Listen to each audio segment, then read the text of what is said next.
بسم اللہ الرحمن الرحیم۔ السلام علیکم ورحمۃ اللہ وبرکاتہ۔ ہمارا آج کا موضوع سورہ الفاتحہ کی پہلی آیت یعنی بسم اللہ الرحمن الرحیم کے بارے میں ہے، جس کا ترجمہ ہے اللہ کے نام کے ساتھ جو بڑا مہربان نہایت رحم والا ہے۔ رحمت کے لغوی معنی مہربانی کے ہیں۔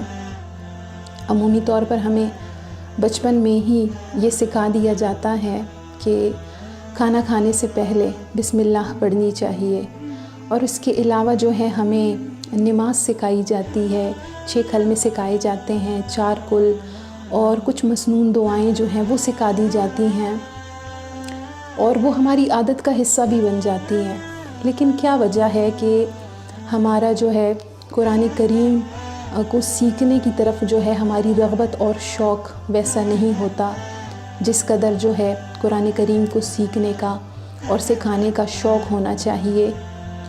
تو وجہ یہ ہے کہ علم چاہے جو کوئی بھی ہو، جب تک ہمیں یہ علم نہ ہو کہ جو علم ہم حاصل کر رہے ہیں وہ کیوں حاصل کر رہے ہیں، اور اس کو حاصل کرنے کے بعد جو ہے اس میں ہمارے لیے کیا فائدہ ہے، اور کس طرح جو ہے جن چیزوں میں ہمارے لیے نقصان ہے ہم ان کاموں سے بچ سکتے ہیں، اور جو علم ہم حاصل کر رہے ہیں وہ دوسروں کے لیے کس طرح نفع مند ثابت ہو سکتا ہے ہمارے ذریعے۔ تو جب تک کسی بھی کام کی طرف شوق یا رغبت پیدا نہیں ہوتی تب تک وہ کام جو ہے انسان نہیں سیکھ پاتا۔ رسول اللہ صلی اللہ علیہ وآلہ وسلم نے شوق اور رغبت کے بارے میں فرمایا کہ شوق میری سواری ہے، کیونکہ جب انسان کو جس کام کے بارے میں جتنا شوق ہوگا، جتنا انٹرسٹ ہوگا، اس قدر ہی وہ انسان جو ہے وہ شخص جو ہے اس کام میں، اس علم میں کامیاب ہوگا۔ سوال یہ پیدا ہوتا ہے کہ ہمیں ہر کام کی جو شروعات ہے وہ اللہ کے نام کے ساتھ کیوں کرنی چاہیے؟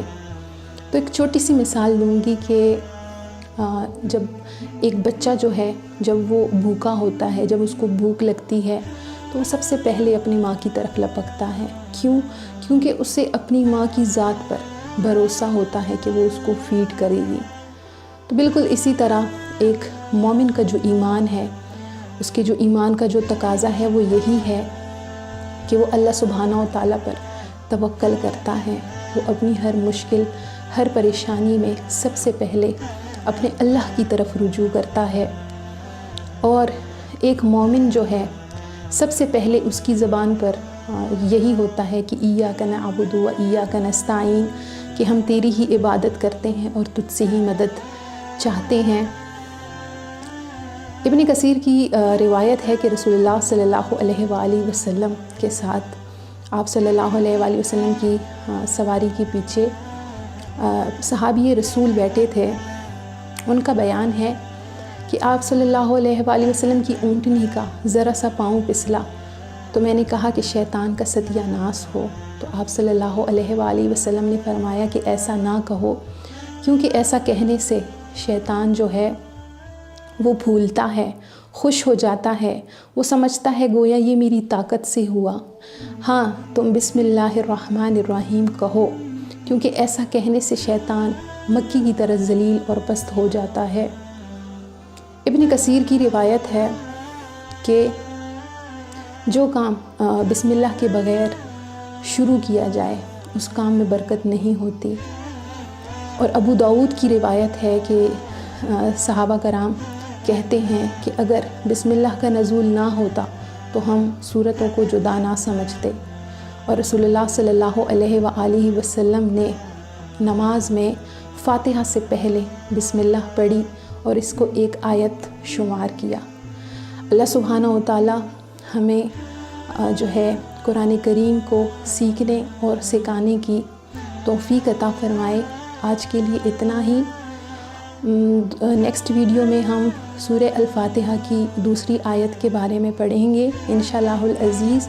اور اگر آپ کو ہماری ویڈیو اچھی لگی تو ہماری ویڈیو کو لائک کیجئے گا، شیئر کیجئے گا اور سبسکرائب کیجئے گا، تاکہ آپ کو وقت پر جو ہے ہماری نئی ویڈیو مل سکے۔ اور تب تک کے لیے السلام علیکم ورحمۃ اللہ وبرکاتہ۔